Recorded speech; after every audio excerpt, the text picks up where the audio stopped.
Laudable Pursuit, a 21st century response to Dwight Smith by the Knights of the North. Make no little plans. They have no magic to stir men's blood, and probably themselves will not be realized. Make big plans.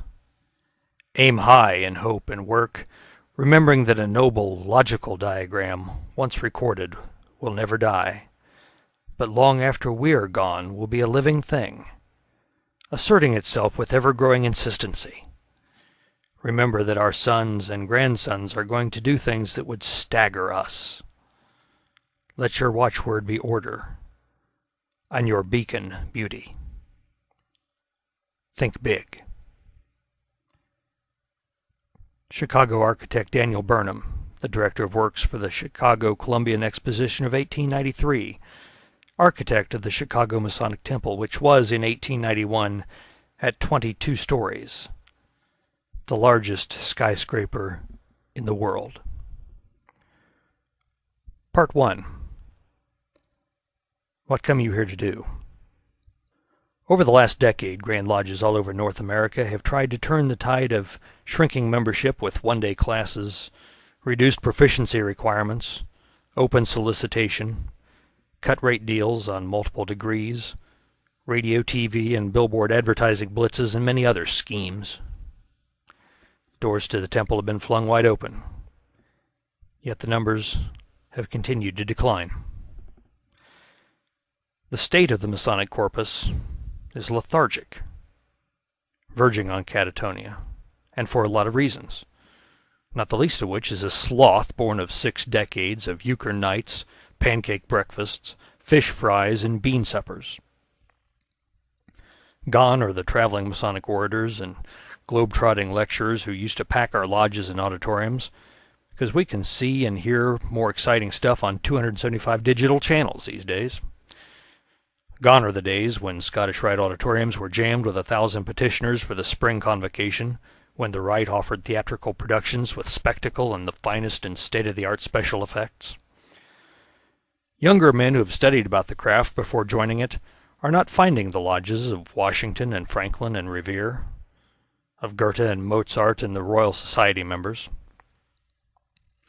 True, 'tis folly to pine for some long-ago golden age of Freemasonry, because every age had its own challenges and shortcomings, and there's plenty of room for argument as to which little snapshot of Masonic history to which each of us would like to return. One thing remains certain. Freemasonry is shrinking. The huge numbers of the 40s and 50s and 60s are gone forever. A statistical aberration that will never happen again. Moreover, the majority of men who have spent decades sending in money to carry cards in their wallets for the York Rite, the Scottish Rite, the Shrine, Grotto, and Order of the Eastern Star aren't going to those places any more than they're attending their Blue Lodges. Masonry will not be saved by the appendant bodies or their charities. The tail cannot wag the dog. Freemasonry must save itself. It is now our job as the next generation of leaders to decide where Freemasonry is headed and how to get it there. Because the baby boomers rejected Masonry and most things of their fathers, we're jumping a generation and maybe 2, and that provides us an opportunity. We're poised on a ledge and can either fall into oblivion or turn around and head a direction different from the one we're going. Not to become just another service club like Lions or Kiwanis. Not to become just another of the animal fraternities by turning our lodges into bars and billiard halls. And not to become crass, noisy, self-aggrandizing backpatters for our charities. We have a brief window of opportunity to return this fraternity to what it once was. The best, most respected, the most universal and the most legendary fraternity in the world. This new generation of members wants to associate with something ancient, something mythical, something legendary, with a group that's been the fraternity of the greatest men for 3 centuries, with a fraternity that is worldwide in its scope and universal in its welcoming of all faiths and all races, with a local lodge that helps the family next door and the school down the street, with a group that once was at the forefront of issues that shaped this country and, arguably, was the crucible that gave birth to the revolution, because they were men of action and social conscience. With a fraternity that claims as its members the most imaginative minds and the most successful of men. That's what they read about on the internet and in books and see in movies and even comics. That's the image they see and what they're looking for when they knock on our doors. But what do we give them when they enter? Stop for a moment and think about the image your lodge projects. Think about what they expect versus what they find. Given that disparity, how long do we suspect that they'll stay? This document is an attempt to turn the tiller of the craft in another direction, or, rather, to put it back on course. It is a call to stop worshiping at the altar of change for the sake of change, and to take a studied approach to improving the overall health of Freemasonry. In the early 1960s, Dwight Smith, past Grand Master and at that time Grand Secretary of the Grand Lodge of Indiana, wrote a series of articles for the Indiana Freemason magazine that eventually were collected into two classic booklets, Whither Are We Traveling? And Why This Confusion in the Temple? His questions and observations are as valid today as they were when he wrote them. Perhaps more so, given the current atmosphere within Freemasonry concerning declining membership numbers. Smith's universal answer to the problems of Freemasonry as an institution was to try Freemasonry. That is, to return the fraternity to its most basic tenets, to strip it of its innovations, to get back to the business of concentrating on making men better ones, one Mason at a time.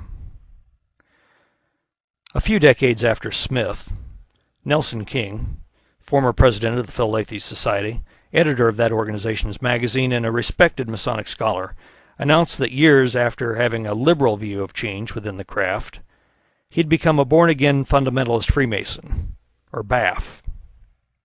He defined it as having a conservative, traditional view as set down by Dwight Smith. Since King's coining of the term BAF, a movement has started to grow within Freemasonry, suggesting that a fundamentalist approach may be the answer to the perceived ills that face us on a national and international level. Smith's 10 questions, as presented in Whither Are We Traveling?, and his subsequent 10 pitfalls, as presented in Why This Confusion in the Temple, are the basic foundation of the modern born-again fundamentalist Freemason movement. Smith's 10 questions. Number 1. Can we expect Freemasonry to retain its past glory and prestige unless the level of leadership is raised above its present position? 2. How well are we guarding the West Gate? 3. Has Freemasonry become too easy to obtain? Number 4. Are we not worshiping at the altar of bigness? Number 5. What can we expect when we've permitted Freemasonry to become subdivided into a score of organizations? Number 6. Has the American passion for bigness and efficiency dulled the spirit of Masonic charity? 7. Do we pay enough attention to the festive board? Number 8. What has become of that course of moral instruction veiled in allegory and illustrated by symbols that Freemasonry is supposed to be? 9. Hasn't the so-called century of the common man contributed to making our fraternity just a little too common? And number 10, are there not too many well-meaning brethren who are working overtime to make Freemasonry something other than Freemasonry? Smith's 10 pitfalls. Number 1, abandon the free will and accord rule, which has placed our craft far above the mine run of societies, and permit outright solicitation. Number 2, ape the service clubs. Get busy on projects galore in the best Babbitt fashion.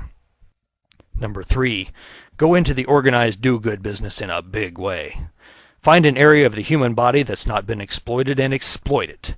Set a quota, have a kick-off dinner, and ring the doorbells. Number 4, Subsidize other organizations right and left, and in the doing ignore, neglect, and starve the parent body. Number 5, feminize the fraternity. Carry togetherness to even more ridiculous extremes than we have already. Number 6, hire press agents to tell the world, like little Jack Horner, what great boys we are. Masonry's not getting its proper share of publicity, complains one Grandmaster. Never mind actions. Concentrate on words. Number 7, imitate Hollywood. Stage an extravaganza. Bring in all the groups that ever fancied themselves remotely related to Freemasonry. Form the parade, blow the bugle, beat the drums, and cheapen the fraternity. Number 8, let Freemasonry take a position on the public issues of the day. Stand up and be counted, assuming, of course, that the position our craft takes is in line with our own pet prejudices. Number 9, go out for materialism. Raise money, spend it, build temples, institutions, subsidize, endow. Whatever can be had by writing a check, get it. And number 10, centralize, centralize, centralize. Pattern Freemasonry after a Washington bureaucracy. Let nothing be done modestly by an individual or a lodge. Do everything on state or national level the super-duper way. Make a great to-do about local self-government, but accept no local self-responsibility. It has been almost 40 years since Smith presented these ideas to the fraternity, where they were promptly ignored by members and leaders alike. But by failing to answer his questions, we've fallen prey to the very pitfalls he predicted. To discuss both changes we need to make in Freemasonry, as well as changes we don't need to make, we first need to understand where we came from and the alterations made along the way. Then we will propose solutions to Smith's questions while endeavoring to avoid his pitfalls. We now have some hard choices to make, and a limited time to make them. Our history of dealing with hard choices in this fraternity is a depressing signpost for the future. There's another way than the one we have been following for decades. It will be the lodges and Masonic bodies that adapt and carry a vision forward that will survive. For too long as leaders, as protectors of this noble institution, we've fled the battlefield. But today is the day we turn and fight. For Radio Freemason and the Knights of the North, this is Jeff Nail.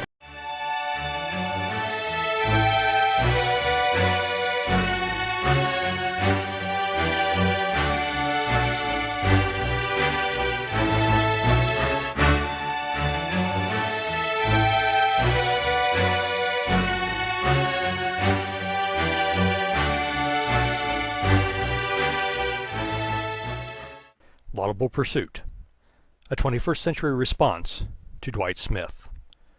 Part 2, The Place from Whence We Came. To call them on again in due season. The history of operative Freemasonry since the formation of the Grand Lodge of England in 1717 has seen many changes. We began in taverns and pubs, and our meetings and degrees were celebrated with the festive board, with toasts and food and a camaraderie not found in any other society of its day. Freemasonry was a unique creation, unlike any other institution, in what was a rigidly prescribed social class system. Nobleman and commoner, landowner and shopkeeper, general and foot soldier could meet upon the level in this place, something they could not acceptably do on a city street. Political and religious differences that had torn nations and continents apart were left outside the door. Men from every class and religion, in what quickly became every corner of the globe, shared in common their degree experience in the lodge, and a charge to strive for nobler deeds, for higher thoughts, and for greater achievements. What became today's middle chamber lecture in the fellowcraft degree was an attempt by our forefathers to take good men and make them better. It was an admonition for a Mason to study the liberal arts, to take note of the orders of architecture, to scientifically observe the world around him, This was at a time when public education did not exist. Universities were places where only the children of the very rich could be found, and the notion of questioning religious explanations of natural phenomena could still result in heretical punishments in certain corners of the globe. The degrees of Masonry were conferred in many ways in the early days. A man could be initiated, passed, and raised in one night, or it could take up to a year between degrees. Multiple candidates were not uncommon for degrees, and early French and Belgian paintings depict several candidates receiving their Master Mason degrees at the same time. Other records show that members were sometimes required to present scholarly research papers in open lodge before being allowed to advance. As a result, entered apprentices were welcomed into meetings with open arms, and all lodge business was conducted on the entered apprentice degree. The design of the earliest lodges was such that membership seldom grew beyond 40 members or so. It was the intent that a mother lodge would give birth to daughter lodges when the membership rolls became too large. Lodges met in tents, taverns, hotels, and finally in dedicated buildings constructed especially as temples for the craft. Many lodges would meet in the same buildings. The object was for Freemasonry to grow by making new lodges of small size, and the reasons were simple. 20, 30, or even 40 men could know, love, and care for each other. The design was for smaller lodges to have a caring and connected membership.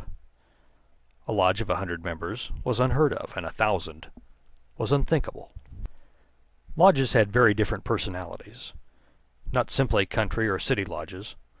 Masons of like professions formed affinity lodges. Military lodges were quite uncommon and were instrumental in spreading Freemasonry around the world in an astonishingly brief period of time, while Europe embarked on 2 centuries of trade, war, and colonial expansion. To join a lodge meant that a man had come well recommended by Masons who really knew him to be a good, honest man, that he had been investigated thoroughly, that he would be a credit to his lodge, or there was at least a spark of potential that would grow within him by associating with men of good character. Lodge was expensive, so much so that dues or subscriptions would have to be paid at each meeting. In return, the Mason was treated to not a dinner, but a feast, with plentiful wine or ale for the 7 ritual toasts that accompanied the festive board. And it was just that, festive, lasting well into the night. Many lodges met on the night of the full moon, to assist the brethren in finding their way home on foot or on horseback in the dark.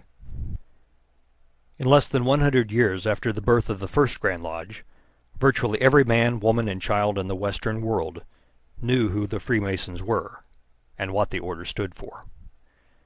Masons were the elite of society, not in the blue-blooded, landed gentry sense of the word, but elite as in the leaders of their towns, the men of integrity, responsibility, and trust, whether they were presidents or doctors or coopers or smiths. This was the state of Freemasonry during the period of its greatest expansion.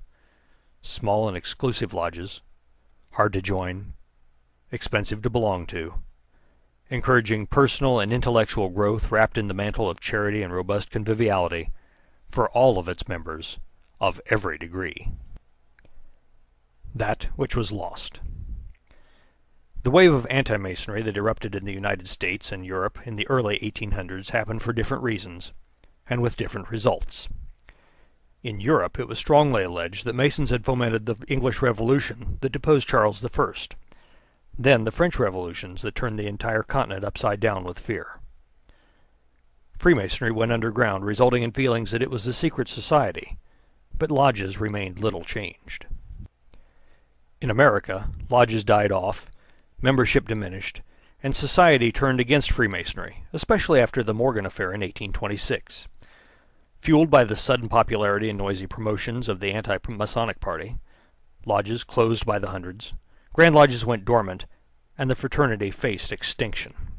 In 1843, the Baltimore Convention assembled Grand Lodge representatives from all around the country to bring uniformity to ritual and to develop new rules for governing lodges, and, hopefully, to recommend such measures as shall tend to the elevation of the order to its due degree of respect throughout the world at large. These were the beginnings of the dramatic changes for Masonry in the United States. Recommendations to standardize the ritual were passed by the delegates, keeping our ritual closer to that illuminated by Preston in 1788 than those our European brothers ultimately ended up with.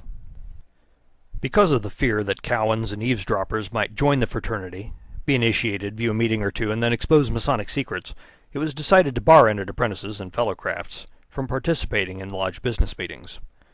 The results of this change altered much of what followed in the history of United States Masonry. By expelling the entered apprentices and fellow crafts from participating in regular meetings of the lodge, the slow, thoughtful advancement through the degrees was abandoned. Time between the degrees was uniformly reduced from months or a year down to a week or even less. Masonic study was placed by the rote memorization of the Q&A lectures or catechism. The practice of meeting in taverns and pubs ended in favor of the construction of individual lodge halls or temples, and to afford those new buildings required more members. Masonry again began to spread throughout the country because of war. The Civil War introduced soldiers on both sides to the craft, and membership again began to grow. American Grand Lodges also became allied with the growing prohibitionist movement. Instead of the brother-to-brother or community charities practiced by the early lodges, charities became officially sponsored and very big business. Masonic homes, medical and research programs, the shrine hospitals, and others would grow into multi-million-dollar businesses that would require an ever-expanding amount of capital to support. Again, this was not a burden, as long as more and more new Masons joined every year. While these programs were laudable and beneficial to society, along with being very high-profile advertising for the craft, it became a simple matter of writing a check to the charity or deducting donations out of dues money. Instead of encouraging Masons to think about the tenets of the institution, relief and charity became something that was done automatically by the organization, and not from the heart of the Mason, and may perhaps meet with death. The social upheavals of the Vietnam era brought a grinding halt to fraternalism in America. The vast majority of young men of the 1960s and 70s would grow up to reject the institutions venerated by their fathers and grandfathers, and the number of candidates knocking on Freemasonry's doors slowed to a trickle. Massive lodges with 700 and 800 members would dwindle or close in less than 2 decades. The appendant bodies that relied on the lodges for new members would find themselves in even worse shape. Scottish Rite and Shrine auditoriums designed for 1,000 candidates would have only a handful at their convocations. The Shrine removed the requirement of York or Scottish Rite membership as a prerequisite for joining, and flirted with dropping their association with Freemasonry altogether. Lodges became dominated by ritualists, the old guard of members who remembered the boom years, who were resistant to change. Dues overall remained at unconscionably low levels, often driven by a desire not to alienate the swelling ranks of retired members. Actuarial tables marched inexorably forward, and as time passed, the lodges were overwhelmingly populated by ever-aging members, further contributing to the appearance that Masonic lodges were places no man under 30 would ever consider. Lodges closed or merged. Buildings were sold. More damaging was the loss of prestige and knowledge of the craft in the public consciousness. Less than 100 years after the formation of the Grand Lodge in England, the whole of the civilized world knew who and what Freemasons were and what they stood for. Yet only 60 years after World War II, fewer and fewer people in society knew what a Freemason was, or that the fraternity still existed. Freemasonry today stands in the unenviable position of being forgotten by almost 3 generations of men. Unlike our European brethren who constantly battle with anti-Masons, society in the United States has not turned against us or held us responsible for world domination. We've simply been ignored and cast on the heap with Etzels, 8-track tapes, and buggy whips. Lodges, at last coming to grips with the severity of the decline, had pleaded with Grand Lodges for help. In response, they've been granted the right to solicit new members, raise multiple candidates, advertise, hold one-day classes, reduce proficiency, and more. But the simple fact is that the groundswell of members who joined around World War II in record numbers were a statistical aberration, never to be repeated.